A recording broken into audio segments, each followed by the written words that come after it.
Hey y'all, welcome. It is your pal Madge here in my garden in the city of Pittsburgh. And a couple days ago I looked around and realized how much I have to get done before the first frost. It's a lot. So today we're going to crank through that to-do list, check as many items off as we can, because it is a beautiful day to get things done in the garden. And we're going to start by planting some hydrangeas. These are 3 baby Incredible hydrangeas that I bought in the spring, and this is what they look like now. I put them in pots because I wasn't sure where we were going to put them, but at this point, it looks like they're ready to go into the ground. And this is the north side of my house.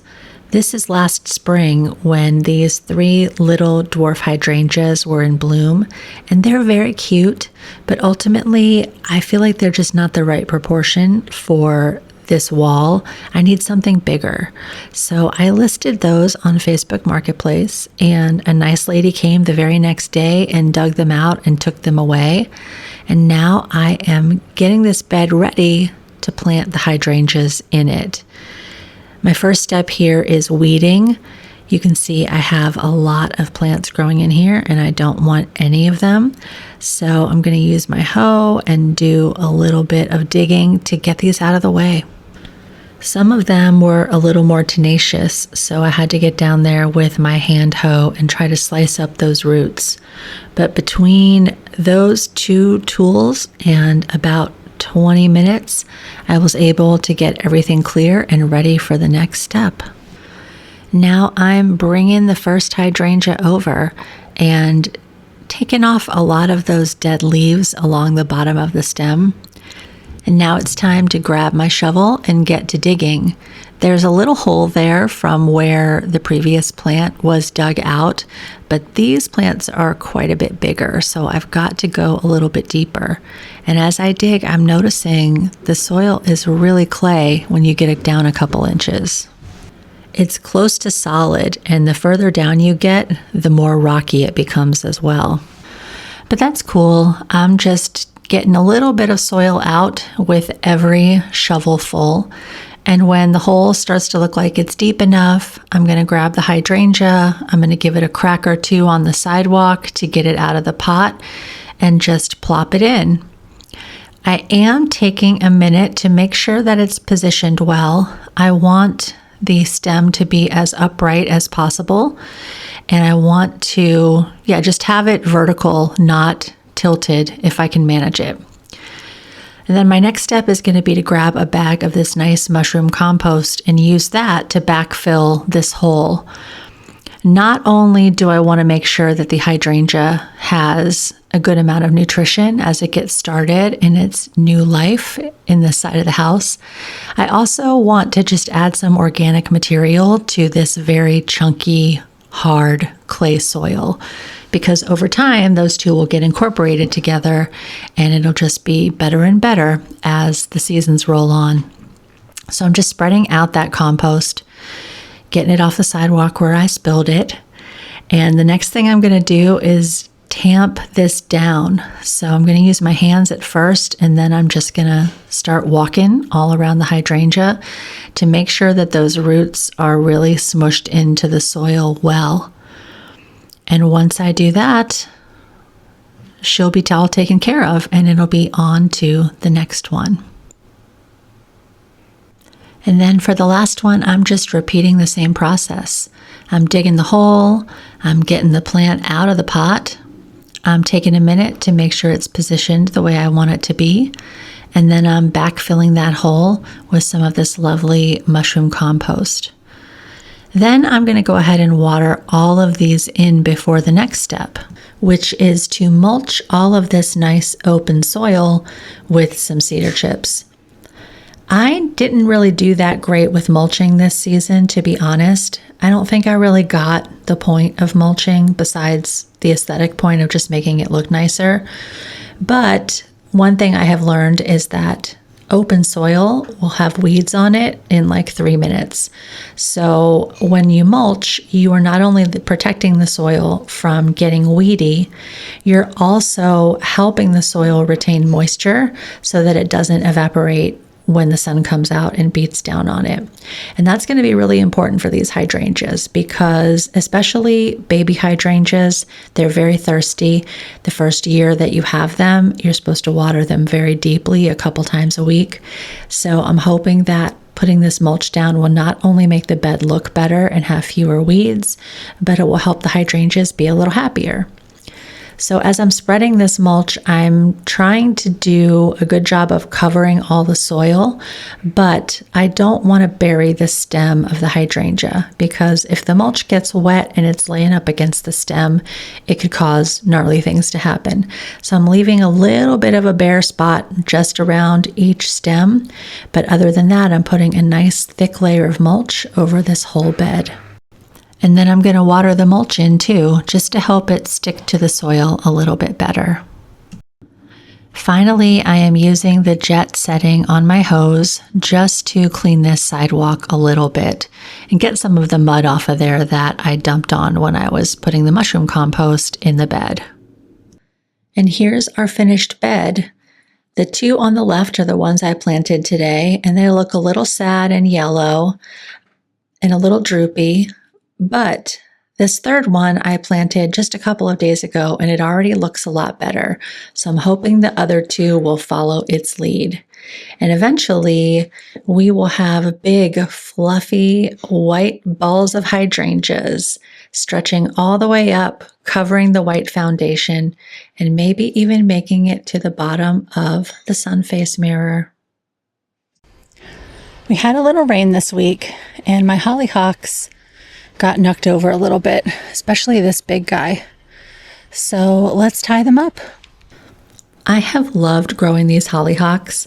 I love how big and crazy they look, and the pollinators love them, and they kind of screen this little side yard area from the street. So I will definitely continue to grow these, if not in this exact bed, somewhere in this garden. But since they're so tall, they do need a little bit of support. Thankfully, I have this little picket fence right here, and so I'm just using a little bit of twine to tie it right up to the fence. The next task on my list today is to take down this big morning glory. I've enjoyed growing this, and it took up a lot of space in this side of the yard. But honestly, just knowing that morning glories are one of the groundhog's favorite foods makes me not want to grow them because I do not want to entice those jags to come into my garden. It was a little bit of a process to get all of these vines down off of this trellis. Not only were they deeply entangled with the trellis, but they were also really entangled with each other. So trying to detangle them was not the way to go. I just had to pull and snip and then take all the little pieces down. Kind of like when you're not good at spinning spaghetti and you just have to chop it up instead. This guy really took over this season. It grew through the fence. It grew around the side of the fence. So I'm just taking a minute here to try to get as many of the vines and the flowers out as I possibly can. These plants are quite vigorous and there's seeds dropping all over the place. So I'm sure that there's going to be some baby morning glories wanting to grow next season. But we are going to be moving our raised bed that's on the other side of the fence back here under the trellis. So hopefully whatever morning glory seeds are dropping right now will be covered by a thick layer of cardboard and soil and will not see the light of day. The sheer biomass created by these plants is kind of insane though. This is really only 3 little plants and they were growing out of containers and they generated probably 10 or 15 pounds of vines and leaves by the time it was all said and done. Good job, morning glories. Oftentimes when you have a plant like this that creates such a huge amount of organic material, the advice is to just chop it up and drop it on the soil as mulch and let it compost in place. But because there's so many seeds in this and because I'm not trying to run a morning glory farm, I am actually going to take these out and put them in paper bags and give them to our city as part of the yard waste collection program. As I was taking down the last few dregs of vines and leaves, I realized that I actually had a clematis growing over here. I had totally forgotten about it because the morning glories just took it over. But thankfully, it's still alive. So I'm just taking a second here to interweave it with the trellis so that it can come back and give us some more cute little blooms next spring. And there she is, all tidied up and ready for whatever we decide to plant in here next.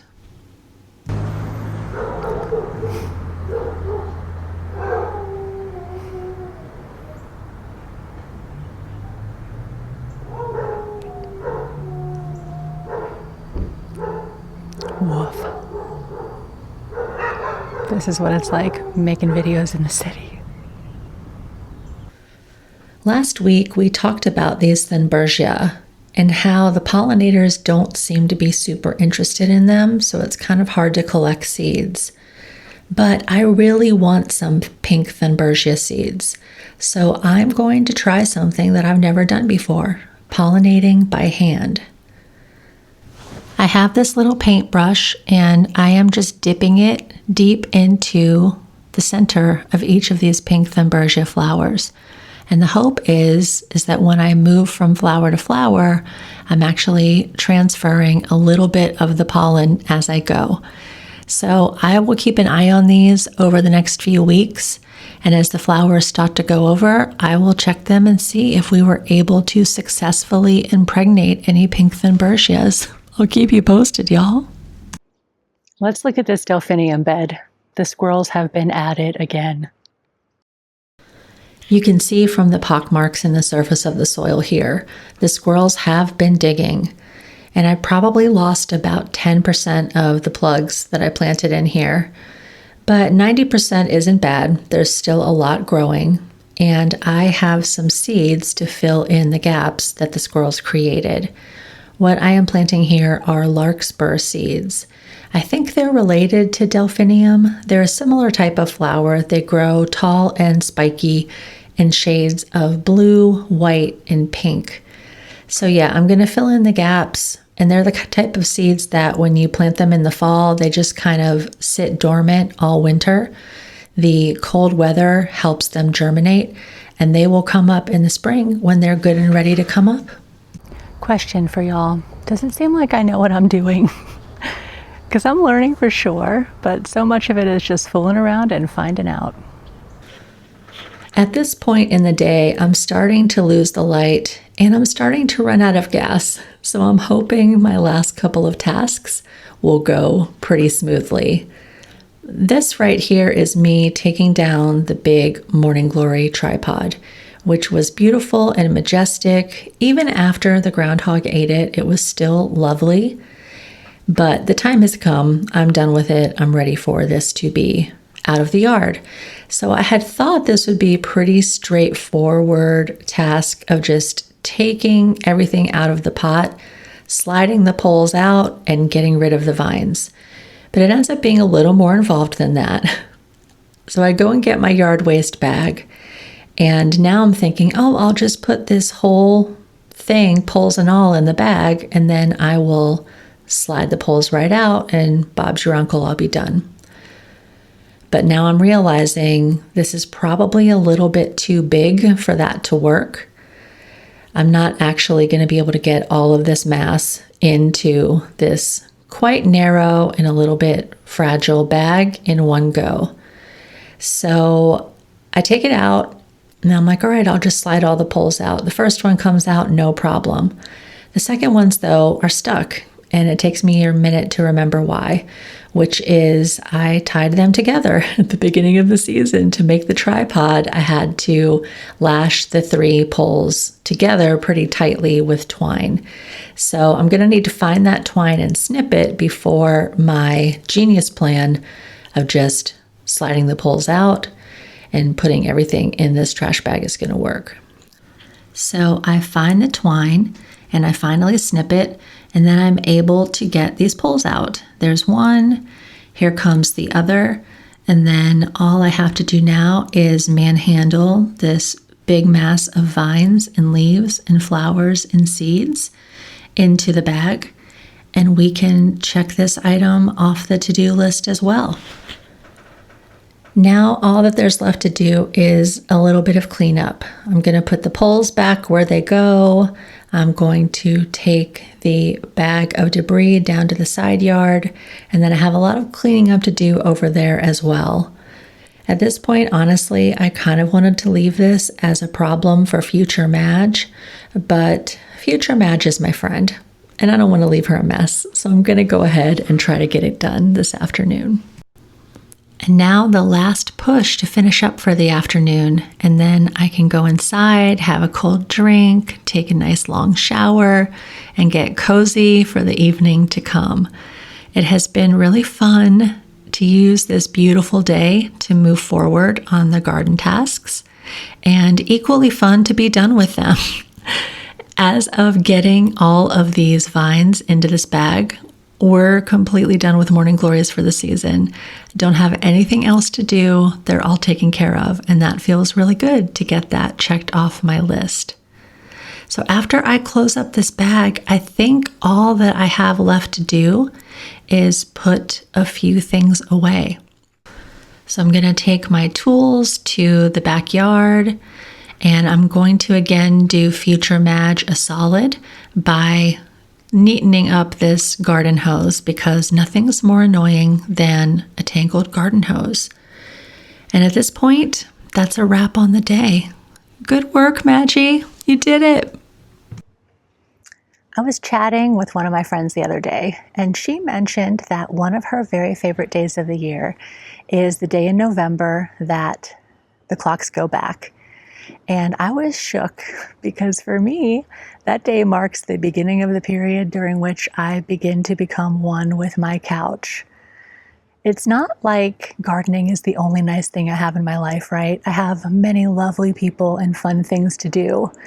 It's just that the garden gives me a focus. It gets me outside, and it gets me every single day engaged with something that brings me a lot of joy. And when it is cold and dark and gray and icy, it kind of starts to slip away. I get a little bit of the sads. But what my friend said was, oh, but you can spend the whole winter dreaming about your flowers. And I liked that because, a certain amount of couch time is normal in the winter. Animals hibernate, it's fine. But too much of that makes me feel a little gross. So I want to find something to be engaged with and focused on. And so I thought, okay, maybe I can focus on making my house as beautiful as we've made this garden and creating some lovely things with my hands. And dreaming about next year's flowers. So that is what I'm going to try. Thankfully, we still have some this year's flowers to enjoy. They have slowed down quite a bit over the last week since the weather started to get cooler, but what are you going to do? This little sweetie, I just love her. She's giving Halloween with the hot pinks and a little bit of orange and those purple basils. Adorable. And this one, we've got orange and pink. We've got those yellow snapdragons. We've got a little bit of celosia sticking up there. And wait for it, this dark pink fuchsia dahlia. I am in love. I need 1,000,000. And then finally, we have the last lisianthus of the season. It's bittersweet. But don't forget to subscribe if you want to follow along with how I get on without my flowers this winter. And I hope you're having a wonderful week, my friends. Take good care, and I'll see you in the next one.